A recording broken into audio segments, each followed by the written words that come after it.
Ah, yes, the Buffalo Nickel. Known for a lot of varieties such as the 1918 over 7D Buffalo Nickel, 1937 D three-legged Buffalo Nickel, and several others.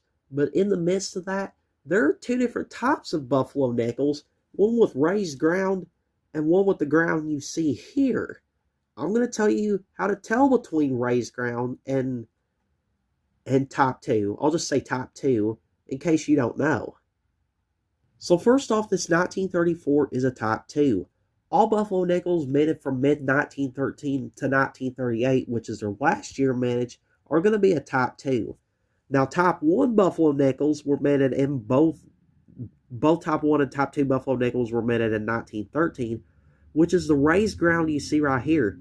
Notice how there's not a line above 5 cents, while on ones like a 1920, which this happens to be a lamination error, there is a line above the 5 cents. This right here, you notice there is no line.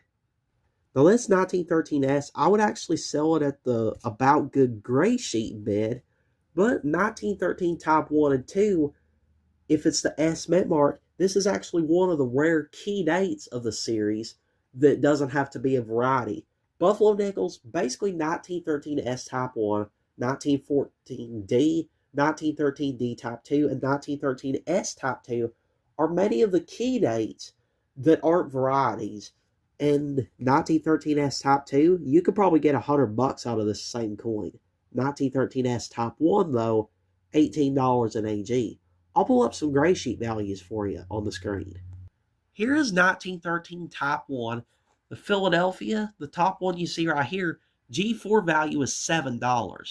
Now, 1913 Type 1 is nowhere near the rarest of Buffalo Nickels, but the $7 in value is influenced a lot by the 1913 Type 1's collectability.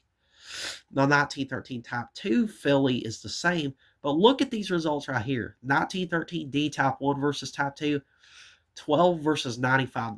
1913S Type 1 versus Type 2, $35 versus $155.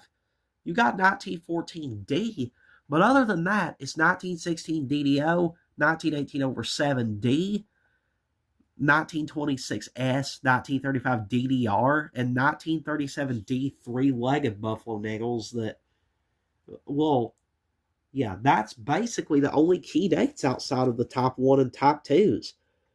So make sure you know your 1913S Type 1, Type 2, and D Type 1 and Type 2. That way, so you know what they're worth.